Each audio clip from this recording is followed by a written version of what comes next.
मखसूस नशिस्तों के हवाले से अहम डेवलपमेंट हुई है। पाकिस्तान तहरीक इंसाफ के अहम रहनुमा यहाँ पे पहुँचना शुरू हो चुके हैं। आपको इस वक्त Islamabad supreme court of Pakistan से बड़ी डेवलपमेंट हुई है और मखसूस नशिस्तों के हवाले से बड़ी डेवलपमेंट हो चुकी है। अहम फैसला महफूज किया गया है और इस वक्त पाकिस्तान तहरीक इंसाफ के रहनुमा गुफ्तगू कर रहे हैं। ये बराह रास्त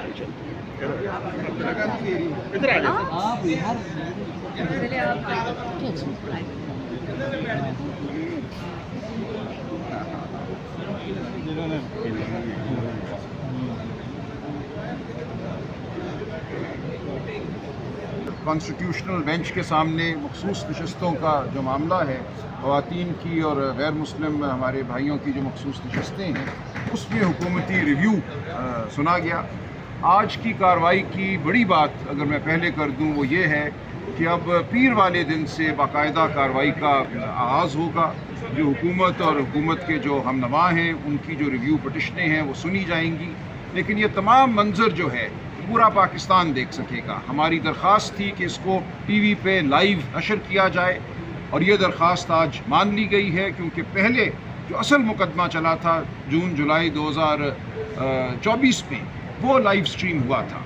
इसलिए कोई वजह नहीं है कि अब जो रिव्यू की दरख्वास्तें हैं उनको खुफिया रखा जाए, उनको बंद कमरे में रखा जाए। पूरे पाकिस्तान को मालूम होना चाहिए कि पाकिस्तान की जमहूरियत का फ़ैसला किस तरह से किया जा रहा है। हम भरपूर यहाँ मुज़ाहमत करेंगे। जो कोशिश है हुकूमती जमातों की, हुकूमती हलकों की, कि पार्लिमान को मुकम्मल तौर पे अवाम की राय से हट कर तश्कील दिया जाए। अवाम की राय पर पहले 8 फरवरी 2024 को एक हमला हुआ था। उस हमले को मज़ीद गहरा करने की कोशिश थी कि मखसूस नशस्तें PTI से छीन ली जाएँ, जो पार्लिमान का 1/3 हिस्सा है। बहुत बड़ा हिस्सा पार्लिमान का ये मखसूस नशस्तें हैं। हमने इस्तदा की, मुज़ाहमत की। सुप्रीम कोर्ट के 13 रुकनी बेंच ने 8-5 की अक्सरियत से PTI के वजूद को बतौर सियासी जमात पार्लिमान में तस्लीम किया और हुक्म दिया कि जो नशस्तें हमें दी गई हैं, तमाम तर धांधली के बाद जो नशस्तें जीती गई हैं, उनके तनासुब से ख़वातीन और गैर मुस्लिम अरकान की नशस्तें हमें दी जाएँ। उस फैसले के ख़िलाफ़ रिव्यू फ़ाइल किया गया। ये रिव्यू फ़ाइल हो गया था अक्टूबर 2024 में। इसकी सुनवाई जो है मई तक मौखर की गई, मई 2025 तक। इस दौरान बड़ा वाक़या जो हुआ वो 26वीं तरमीम थी, जो अक्टूबर ही में की गई, अक्टूबर 2024 में। उस 26वीं आइनी तरमीम की वजह से बेंच की तश्कील मुकम्मल तौर पे तब्दील हो गई। जो 13 रुकनी बेंच उस वक्त था जुलाई 2024 में जिसने ये मुकदमा सुना था और 8-5 की अक्सरियत से हमारे हक़ में फ़ैसला किया था, उस बेंच को तब्दील कर दिया गया। 26वीं तरमीम में बिलखुसूस ये लिखा गया कि रिव्यू की जो पिटिशनें पेंडिंग हैं वो एक नए बेंच के पास जाएंगी, यानी कि कॉन्स्टिट्यूशनल बेंच के पास जाएंगी। और इस कॉन्स्टिट्यूशनल बेंच में, उस बेंच में नुमायाँ रोल अदा करने वाले जज साहिबान, justice Mansoor Ali Shah, justice Munib Akhtar, justice Athar Minallah, उनको खारिज कर दिया गया। तो अब ये मुकदमा एक नया बेंच सुन रहा है। इस 13 रुकनी बेंच में से भी 2 मुअज़्ज़िज़ अरकान ने, जज साहिबान ने, जस्टिस आयशा मलिक और जस्टिस अकील अब्बासी ने अपना फ़ैसला दे दिया है। उनको बेंच की कार्रवाई में मज़ीद नहीं बिठाया जा रहा या वो नहीं बैठ रहे। अब 11 रुकनी बेंच है जो इस मुकदमे की समाअत कर रहा है। तो पीर वाले दिन से हम बहस करेंगे। हमारी ये इस्तदा कि इस तमाम मामले को मौखर किया जाए जब तक 26वीं आइनी तरमीम के ख़िलाफ़ जो हमारी दरख्वास्तें हैं उनका फ़ैसला नहीं हो जाता। उस दरख्वास्त को नहीं माना गया। हमारी ये भी इस्तदा थी कि बेंच की दोबारा तश्कील की जाए और इसको 13 रुकनी बेंच के तौर पे ही सुना जाए इस मामले को। वो इस्तदा भी कबूल नहीं की गई। इस हवाले से मज़ीद बहस दौरान समाअत होगी, लेकिन हमारी ये दरख्वास्त के मामले की लाइव स्ट्रीमिंग हो, टीवी पे ये चले, वो मंजूर कर ली गई है। तब हम ये तवक्को करते हैं कि पूरा पाकिस्तान इस मामले को देखेगा, इस मामले में अपनी आवाज़ शामिल करेगा। ये कोई PTI का मुकदमा नहीं है, ये पाकिस्तान की जमहूरियत का मुकदमा है, पाकिस्तान के जमहूरी आइनी मुस्तक़बिल का मुकदमा है। इससे अहम शायद कोई मुकदमा इस अदालत के सामने नहीं आया।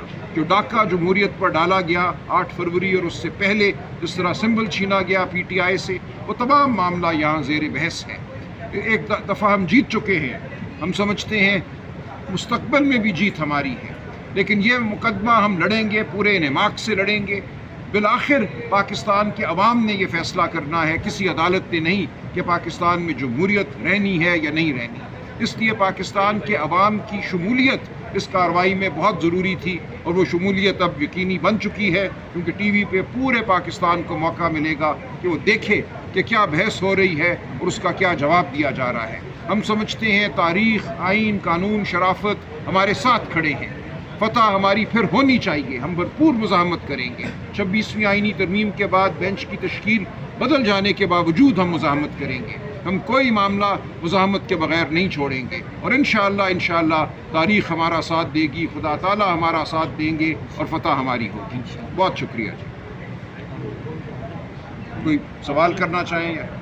سلمان صاحب بتائیے گا کہ آپ کے خلاف فوجی راتوں کا کیس کا فیصلہ آیا آپ سے PTI کے، اور دیگر بھی توقع یہی ہے، کوئی تاثر بھی اسی قسم کا ہے، تو کیا پھر بھی آپ آئینی بینچ کے سامنے جی بالکل دلائل دیں گے؟ بالکل دیں گے۔ دیکھیں ہم نے میدان خالی نہیں چھوڑنا۔ میری کل خان صاحب سے اڈیالہ جیل میں بھی تفصیلی گفتگو ہوئی ہے اس حوالے سے، ان کو میں نے اس مقدمے کا بھی بتایا، ان کی تاکید ہے کہ اس مقدمے کو پورے نماق سے لڑا جائے، اور جو بھی معاملہ ہے اس کو اب ہم نے قوم کی عدالت میں پیش کرنا ہے۔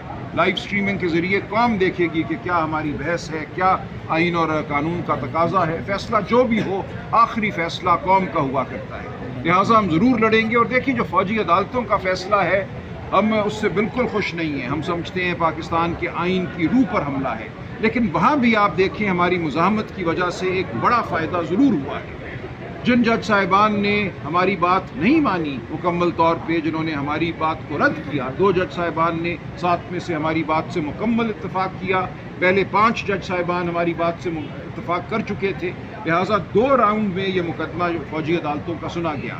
پہلے 5 جج صاحبان نے سنا، پھر 7 نے سنا، 5 نے ہماری تائید کی، اس کے بعد 2 نے مزید ہماری تائید کی، یعنی کہ 12 جج صاحبان جنہوں نے یہ مقدمہ سنا ہے سپریم کورٹ میں، ان میں سے 7 ہمارے ساتھ کھڑے ہیں، 5 ہمارے خلاف۔ لیکن وہ 5 جو ہمارے خلاف گئے، ان کو بھی یہ کہنا پڑا کہ ہمیں اپیل کا حق دیا جائے، ہائی کورٹ میں اپیل کا حق دیا جائے۔ یہ ایک بہت بڑی ڈیولپمنٹ ہے، بہت بڑی پیش رفت ہے۔ اب جن لوگوں کو سزا ہو چکی ہے فوجی عدالتوں سے، ان سب کی اپیلیں، پہلے یہ تھا کہ اپیلیں بھی آرمی چیف کے پاس جاتی تھیں، اب اپیل جو ہے وہ ہائی کورٹ کے پاس جائے گی، اور ہائی کورٹ سے سپریم کورٹ آئے گی۔ یہ ایک بہت بڑی پیش رفت ہے۔ اب دکھانا ہوگا فیصلہ کرنے والوں کو ملٹری عدالت میں کہ کیا گواہی تھی، کیا شہادت تھی، اس کے ساتھ انہوں نے کیسے معاملہ کیا ہے اپنے فیصلے میں۔ لہٰذا مزاحمت کا ضرور فائدہ ہوتا ہے۔ اگر ہم ملٹری کورٹس کا معاملہ بھی چھوڑ دیتے اس بنیاد پہ کہ 26ویں ترمیم ہو گئی، حکومت کا من پسند بینچ ہے، تو ہم یہ فتح حاصل نہ کر سکے، کر سکتے۔